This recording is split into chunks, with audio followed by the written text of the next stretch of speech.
దీపావళి వచ్చేస్తుంది. మొన్న గూడా అప్పులు తీసుకున్నాం. పెద్ద ప్రాబ్లమ్ ఏం లేదు. డీఏ ఇచ్చేస్తే సరిపోతుంది గదా! నంబర్ 1. నంబర్ 2 ఉద్యోగులతో ఓ సమన్వయ సమావేశం ఏర్పాటు చేసుకోవచ్చు కదా! మన దగ్గర నుంచి ఓ మంత్రులు, ఆర్థిక మంత్రి, అట్లాగే మంత్రుల్లో ఎవరైనా కాస్త జోవియల్‌గా మాట్లాడతా కన్విన్సింగ్‌గా ఉండే ఒక మంత్రిని, అట్లాగే ఆర్థిక శాఖ కార్యదర్శి, చీఫ్ సెక్రటరీ ఈ నలుగురితో ఒక కమిటీ వేసి వీళ్ళతో నిరంతరం సంప్రదింపులు నెలకొక రోజు పెట్టుకోండి. లేదా 2 నెలలకోసారి అనుకోండి.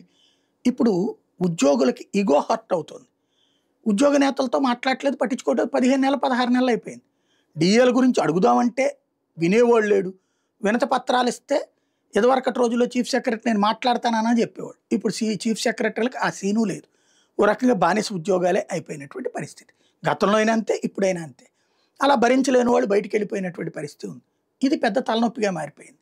ఇప్పుడు ఇక్కడ స్పష్టత కావాల్సింది ఏంటంటే ఉద్యోగులకి డీఏలు ఎప్పుడు ఇస్తారు, బకాయిలు ఎప్పుడు ఇస్తారు, ఒక టైం ఫ్రేమ్ ఫిక్స్ చేసి ఆ దశగా ఇస్తే బాబు గారికి హ్యాట్స్ ఆఫ్ చెప్తారు. లేదా చివరిలో ఏదో సర్దుబాటు చేద్దాంలే, ఈలోపు వాళ్ళ సావు వాళ్ళని జావనీయండి అంటే గనక ఇప్పుడు నిన్న విద్యుత్ ఉద్యోగులు, మన సచివాలయ ఉద్యోగులు, అంతకుముందు టీచర్లు ఇట్లా చేసిన ఉద్యమాలు వాళ్ళందరూ విడివిడిగా చేస్తున్నారు. సంఘటితమైతే ప్రభుత్వానికి పెద్ద ప్రమాదం. జగన్కి 3 ఏళ్ల తర్వాత వచ్చిన ప్రమాదం ఇప్పుడు ఏడాదిలోపే ఎందుకు వస్తుంది, ఏడాదికి ఎందుకు బిగిన్ అయిపోయింది, ఏడాదిన్నరకే ఎందుకు పతాక స్థాయికి చేరుతున్నాయో ఆలోచించుకోవాల్సి ఉంది.